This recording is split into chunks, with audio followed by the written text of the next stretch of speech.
them a very, very important statue and the renaming of a park from Robert E. Lee to another name. No, George Washington was a slave owner. Was George Washington a slave owner? So will George Washington now lose his status? Are we going to take down, excuse me, are we going to take down statues to George Washington? How about Thomas Jefferson? What do you think of Thomas Jefferson? You like him? Okay, good. Are we going to take down the statue? Because he was a major slave owner. Now we're going to take down his statue. So you know what? It's fine. You're changing history, you're changing culture, and you had people, and I'm not talking about the neo-Nazis and the white nationalists, because they should be condemned totally. But you had many people in that group other than neo-Nazis and white nationalists, okay? And the press has treated them absolutely unfairly. Now, in the other group also, you had some fine people, but you also had troublemakers, and you see them come with the black outfits and with the helmets and with the baseball bats. You had a lot of bad people in the other group too. Treated unfairly, sir. I'm sorry, I just didn't understand what you were saying. You were saying the press has treated white nationalists unfairly? No, I just didn't understand what you were saying. No. There were people in that rally, and I looked the night before. If you look, there were people protesting very quietly the taking down of the statue of Robert E. Lee. I'm sure in that group there were some bad ones. The following day it looked like they had some rough, bad people, neo-Nazis, white nationalists, whatever you want to call them. But you had a lot of people in that group that were there to innocently protest and very legally protest because, you know, I don't know if you know, they had a permit. The other group didn't have a permit.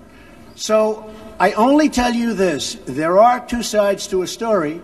I thought what took place was a horrible moment for our country, a horrible moment. But there are two sides to the country. Does anybody have a final?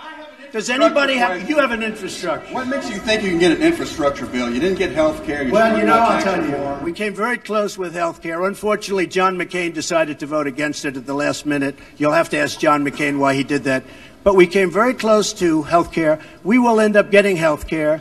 But we'll get the infrastructure, and actually infrastructure is something that I think will have bipartisan support on. I actually think Democrats will go along with the infrastructure. President, have you spoken to the family? Have you spoken to the family of the victim of the car attack? No, I'll be reaching out. When will you be reaching out? I thought that the statement put out, the mother's statement, I thought was a beautiful statement. I always tell you, it was something that I really appreciated. I thought it was terrific, and really under the kind of stress that she's under and the heartache that she's under, I thought putting out that statement to me was really something I won't forget. Thank you all very much. Thank you.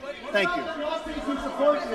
Do you plan to go to Charlottesville, Mr. President? Do you think you're helping to heal the nation? I own a house in Charlottesville. Will you go to? Does anyone know I own a house in Charlottesville? Where is it? Oh boy, it's going to be. It's in Charlottesville. You'll see. Is it near the winery or something? It is the winery. Will you go to visit to try to? I mean, I know a lot about Charlottesville. Charlottesville is a great place that's been very badly hurt over the last couple of days. But I own actually one of the largest wineries in the United States. It's in Charlottesville. What do you think needs to be done to overcome the racial divides? Well, I really think jobs can have a big impact. I think if we continue to create jobs, over 1 million, substantially more than 1 million, and you see just the other day, the car companies coming in with Fox, Foxconn.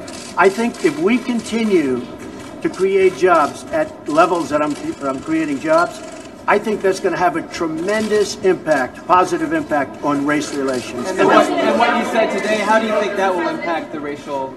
Because the people are going to be working, they're going to be making a lot of money, much more money than they ever thought possible. I mean, your remarks so that's going to happen. And the other thing, very important, I believe wages will start going up. They haven't gone up for a long time. I believe wages now, because the economy is doing so well with respect to employment and unemployment, I believe wages will start to go up. I think that'll have a tremendously positive impact on race relations. Why haven't been drawn to you?